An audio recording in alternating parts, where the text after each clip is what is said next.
Assalamualaikum warahmatullahi wabarakatuh. Selamat siang. Ketemu lagi dengan pelajaran pendidikan agama Islam. Hari ini kita belajar tentang menuntut ilmu. Di sini ada 4 komponen. Yang pertama, hadis tentang menuntut ilmu. Ayat tentang menuntut ilmu, adab menuntut ilmu. Yang terakhir, keutamaan menuntut ilmu. Kita pelajari dengan 4 komponen ini. Next. Nah, pertanyaannya nih, mengapa harus dengan ilmu? Suatu perbuatan untuk bisa menjadi amal soleh atau amal ibadah, mahdoh maupun ghairu mahdoh, manakala dilakukan dengan cara yang baik dan benar. Yang kedua, dilakukan dengan niat yang baik. Cara yang baik dan benar sesuai dengan ilmu. Contoh misalnya, kita beraktivitas saja nih, Misalnya kita ingin tidur atau makan dan minum. Kalau kita dengan cara tidur, kita tidurnya ini tidak karuan atau tidak teratur, maka yang akan terjadi akan timbul sebuah penyakit. Sama dengan hal makan dan minum juga. Kalau tidak teratur, maka akan menimbulkan sebuah penyakit. Nah, apalagi dengan ilmu nih, makanya ilmu ini harus sesuai dengan ilmunya. Kita menuntut ilmu dengan belajar, perbuatan apa itu pasti ada ilmunya. Apalagi berkaitan dengan ibadah, ya. Berkaitan dengan ibadah, pasti harus dengan ilmunya. Ibadah tanpa ilmu, didasarkan tanpa ilmu, maka akan berantakan. Makanya banyak sekali yang menyebabkan ibadah tanpa sebuah ilmu itu bagaikan orang itu pakai baju tapi nggak pakai celana. Seperti itu. Jadi kurang lengkap, bahkan bisa menjadi sebuah kesalahpahaman terhadap apa yang sudah dia pelajari. Oke, next. Nah, di sini ada hadis yang menerangkan man arodat dunya fa'alahi bil ilmi wa man aroda akhirata fa'alahi bil ilmi wa man aroda huma fa'alahi bil ilmi. Hadis riwayat Bukhari dan Muslim. Artinya, barang siapa yang menginginkan kebahagiaan dunia haruslah dengan ilmu. Barang siapa yang menginginkan kebahagiaan akhirat juga harus dengan ilmu. Dan barang siapa yang menginginkan kebahagiaan dunia akhirat juga harus dengan ilmu. Jadi kalau kita ingin dunia nih, misalnya gini, saya punya cerita ini tentang Nabi Sulaiman. Nabi Sulaiman ini dia diberikan 3 permintaan oleh Allah. Pertama ilmu, kedua tahta, ketiga harta. Nah, mana yang akan dipilih? Akhirnya Nabi Sulaiman ini memilih yang namanya ilmu. Sebab kalau ilmu, harta dapat, tahta akan dapat. Beda dengannya harta. Kalau dia memilih harta tanpa landasan ilmu, maka harta itu akan habis dengan tidak bergunanya, ya. Tidak dimanfaatkan dengan baik tanpa sebuah ilmu. Yang kedua, ada lagi, kenapa tidak milih jabatan? Jabatan ini seorang pejabat atau seorang pimpinan, kalau tidak dilandaskan dengan ilmunya, maka akan diremehkan oleh bawahannya atau masyarakat yang sudah pemimpin. Makanya seorang pemimpin juga harus dilandaskan dengan ilmu. Tapi kalau orang berilmu, dia harta dapat, tahta juga dapat. Makanya ilmu ini adalah sebuah yang harus kita landaskan pada diri manusia untuk menghadapi sesuatu. Hanya kita beraktivitas dalam apa itu harus dengan ilmu. Semuanya itu harus dengan ilmu. Sama nih halnya nih, barang siapa yang menginginkan kebahagiaan dunia haruslah dengan ilmu. Dan barang siapa yang menginginkan kebahagiaan akhirat juga harus dengan ilmu. Dan barang siapa yang menginginkan kebahagiaan dunia akhirat juga harus dengan ilmu. Jadi keduanya nih, dunia dan akhirat juga harus dengan ilmu. Sama halnya nih, kita akhirat juga nih. Semisalnya, aku ingin menjadi anak yang soleh, aku ingin menjadi anak yang baik, ya, untuk mendapatkan surganya Allah. Nah, kita mencapai surganya Allah atau ridhonya Allah itu juga harus dengan ilmu.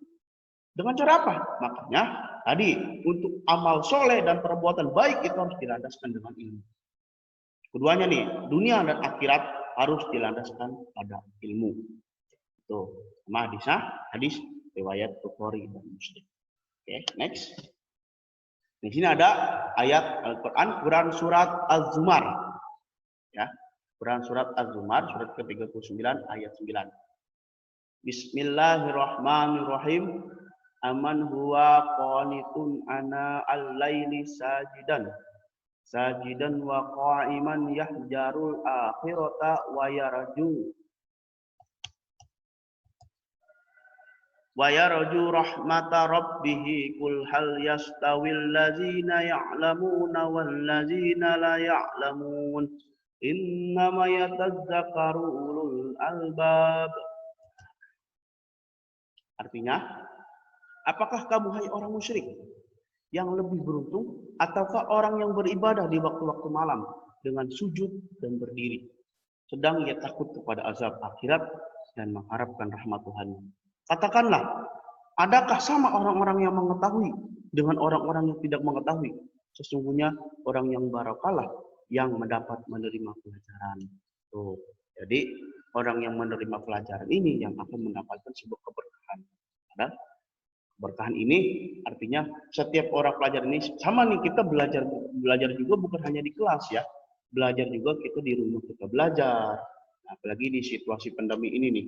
Pandemi ini bukan berarti kita menjadi alasan untuk malas belajar. Nah, di mana-mana pun kita belajar, di lingkungan, bahkan keadaan pun juga akan membuat kita belajar. Contohnya ya pandemi seperti inilah ya, ya kan kita nggak boleh keluar atau banyak-banyak sekali menjaga kesehatan, ya itu juga kita harus sama saja kita sudah dididik dengan alam,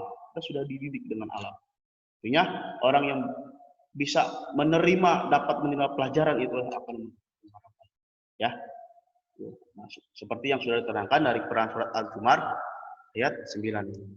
Oke, next. Isi kandungan ayat ini penegasan tentang wajibnya menuntut ilmu, terutama ilmu agama. Nah, jadi bukan hanya ilmu umum saja ya, ilmu agama juga harus kita dalamkan, seperti kita mengaji, membaca Al-Qur'an, membaca menghafal hadis, ya, ilmu-ilmu fikih dan lainnya sebagainya itu penting juga. Jadi kita bukan hanya mempelajari ilmu-ilmu umum saja, tapi yang paling penting juga harus kita pelajari yaitu terutama ilmu agama. Itu yang kedua, adanya persamaan antara menuntut ilmu dan kewajiban membela tanah air. Ya, hubul waton minal iman. Cinta tanah air sebagian dari bagian iman. Ya, cinta tanah air adalah bagian dari iman. Jadi hubul waton minal iman. Jadi kita selaraskan antara keagamaan dengan nasionalis kita jiwa. Itu ya. Yang ketiga, kedudukan orang yang menuntut ilmu harus mampu menjadi mengingat bagi mereka yang tidak tahu dan tidak mengerti akan sesuatu. Nah, jadi ada perbedaan antara umur. Ya. Ilmu itu, orang yang berilmu itu derajatnya lebih tinggi dibandingkan orang-orang yang tidak berilmu, atau yang bisa dikatakan bodoh. Ya. Meskipun kamu muda tapi kamu pintar, derajat kamu lebih tinggi dibandingkan yang tua tapi tidak berilmu. Itu. Tapi yang ingat, Islam mengajarkan yang namanya akhlak dan etika. Ya, gimana berbicara kepada yang lebih tua, gimana berbicara kepada yang lebih muda. Itu. Oke, next. Yang 4, fungsi ilmu adalah untuk menjaga diri dari hal-hal yang tidak terpuji serta hal yang dapat menjerumuskan kita ke lembah kenistaan. Jadi, manusia itu adalah makhluk yang paling sempurna. Malaikat hanya diberikan akal oleh Allah, tidak diberikan nafsu. Hewan hanya diberikan nafsu, tidak diberikan akal.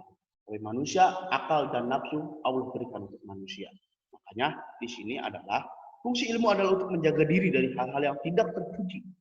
Kita bisa memilih nih, bisa mengutamakan akhlak kita. Kok banyak ya orang-orang yang sering melakukan hal-hal jahat? Nah, berarti dia tidak menggunakan ilmunya. Bahkan atau mungkin dia tidak tahu ilmunya. Seperti itu. Makanya banyak sekali orang-orang yang terjerumus ya ke lembah penistaan. Makanya dengan ilmu kita bisa perisai diri kita ini bisa menjadi kuat bahwa kita akan terus menjadi orang-orang yang baik. Hanya dengan ilmu kita menjaga diri hal-hal yang tidak terpuji. Gitu. Oke?